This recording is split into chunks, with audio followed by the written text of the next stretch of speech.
Up next is a gentleman that I was wanting to have on the show for a couple of times. He's got his picture that almost appears as a mug shot on, on the publicity piece. Guarantee you it's not, though. It's Scott Bolan, and you can go to Scott Bolan, BOLAN.com for more information, and we'll talk about you. For now, how you doing, Scott? Doing great, Norm. How you doing? I'm doing great. As I mentioned to you before, for months I was trying to get in touch with you and put you on. You have, let's see, you do some courses like Devastating Fighting, Martial Mastery, also Mental Warfare Secrets, How to Stop Energy Vampires and Attracting Your Perfect Soulmate.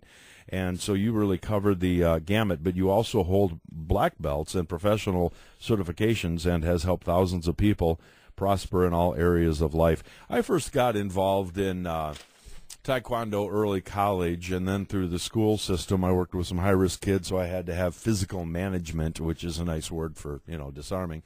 And then I did pressure point control tactics through the police department. Then my hobby was boxing, but I'm still not cocky enough and stupid enough to think that I'd want to take you on. Why did you get so involved in the martial arts, and when did you get involved? And tell me about that.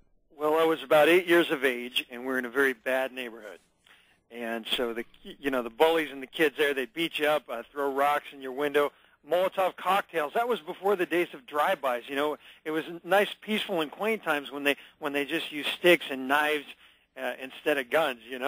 But I got into a very old school karate school, and it's probably my salvation from a very bad neighborhood and kind of a bad childhood. Mm-hmm. And so I just got into martial arts, and I found a very old school teacher. And it was 3 hours a night. It was tough. It was brutal. It wasn't kind of like the McDojo malls that you see today. Mm-hmm. And so that just instilled in me a sense that, there's something more to this. So I took it on as, a career. Later, as I grew through it, I began to teach it. And then I began to see how most of us aren't attacked every day by a street thug. I mean, most of us will go through our whole lives never being attacked physically. But every single day we are attacked mentally through fear, through advertising messages. You see what I'm saying, Norm? Yeah, I do. Absolutely. Psychic attack, energy attack. Well, that sounds kind of esoteric. It's actually scientific. It's factual, it's actual, it's real, and it happens to us every day, and it robs us of our energy and even affects our health.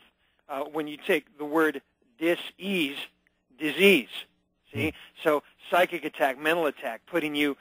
So I began to realize that all of life is martial arts. Like Sun Tzu said, life is war, and began to see that it's not only physical but it's mental as well. You're a speaker. You're quite you're out there on the circuit in your speaking. Obviously, I think more on what you termed esoteric stuff, but I'm just going to sit back and listen to you talk. Okay. I gotta hear what you want to. I gotta hear what you have to say here. Okay. Well, work with me or ask me some questions, Norm. I'm yours for the hour. However long you want me on, I'm here to help. If you've got some callers who have questions, I'd love to talk to them. But tell me, what part of the country you're in? Michigan, aren't you? Yes, sir. Okay, what, Detroit? No, well, no, most people think that we're in the Traverse City area. It is about, I'm going to guess somebody's going to say it wrong, about 175 miles north of Lansing. Michigan looks like a mitt, right? Mm-hmm. All right, well, we're right between the ring finger and the middle finger, and we have a 50,000-watt signal, which doglegs down to Lansing, then goes up to Barely, Canada. Awesome. Yeah. Awesome. So we have probably more cows listening than people, but you know what we have here, and I'm going to go back to the physical defense stuff and fighting and mental warfare secrets, because up here, as Obama would say, we cling to our guns and our Bibles. Well, I'll tell you what, that describes our audience to a T. We're afraid of losing our Second Amendment rights. We're afraid of big government regulation that's big enough to provide you anything, so they're big enough to take things away from you. When we have a snowstorm up here, and I'm talking about we've got, I think we got 70 or 80 inches of snow this year, 8 feet, 9 feet of snow over the period of the winter. We don't ask for the federal bailout. We don't ask for FEMA. We roll up our sleeves. We get out our four-wheel drives, we dig out our neighbors, and have a story to tell. were the extreme opposite of what happened in Katrina. What's your response to that? Norm, it's so good to hear you talk. Self-responsibility. Could you imagine that in helping your neighbors? Today in this world, we must always realize, like when you call 911, remember there's before, during, and after an attack. Right. And 911, 99% of the time, they come after. They're armed stenographers. They come after. After the crime has occurred, because it takes time to get there. So, and you know this, of course, when someone is armed in their home, they have the ability to defend themselves. And so one thing I do teach, and I've taught many cops and law enforcement, and that is first to the weapon drills. A lot of people feel secure when they have their pistols. Say they have their concealed carry. A lot of our listeners do. Okay, well, listen up, folks. You need training in the ability to draw the weapon and bear it, bring it to fire while under duress, while under attack. Most people, they go to the range, they learn how to shoot and hit the target and not shoot themselves in the foot, and then they get their permit and they say, well, I'm safe now. But see, Norm, if you're within 15 feet of me, I'll take that gun from you before you can even point it at me.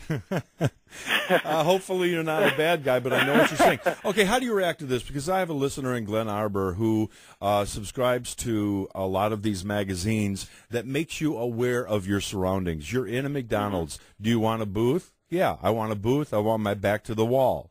When you walk out of a door, do you glance left and right? And some people would say, oh, you're just paranoid. But you know what? When it becomes part of your life, that's what it is. Now, let me tell you again, Scott, I'm a peon with the Traverse City Police Department. I don't get paid. I'm a volunteer. But the training is nonstop. And they train us, when you're out of uniform, when you walk into a 7-Eleven, take a look at everybody who's in the store. Take a look at the reaction on the clerk's face. Be aware of your surroundings. I always lock my car. There's just things. It's not paranoia. It's changing your entire outlook and how you're going to conduct yourself in public. Absolutely. I love hearing it, Norman. More people need to hear it because I'm sure you know, working with the police, that most crimes are so simply preventable. The bad guys, they go for the easy target. And so you've got the difference between paranoia and awareness. You're just being aware. Paranoia is when you expect to be attacked. You're like wide like a deer in the headlights. That's paranoia. Yeah. Awareness is what you're describing. That's simply going out and becoming aware of your surroundings. And the Kung Fu Sensei, he says, be aware, grasshopper. Well, what does that mean? It means turning off the chatterbox in your mind. You got 1,000 words going per minute, per second, 1,000 words per second. You're thinking about the bills, you're thinking about your relationships, you're thinking about what are you going to have for dinner, and bam, they got you. So when you're outside of your safe zone, when you're outside of your home, or you're not driving your car and the door's locked, that's the time to just turn off that chatterbox, and then you'll begin to be aware, like you're describing, to look and see around you, to sit in a place that's more defensible. So what you're describing is awareness, and that's a good thing. That's a great thing, and it helps set you up for success.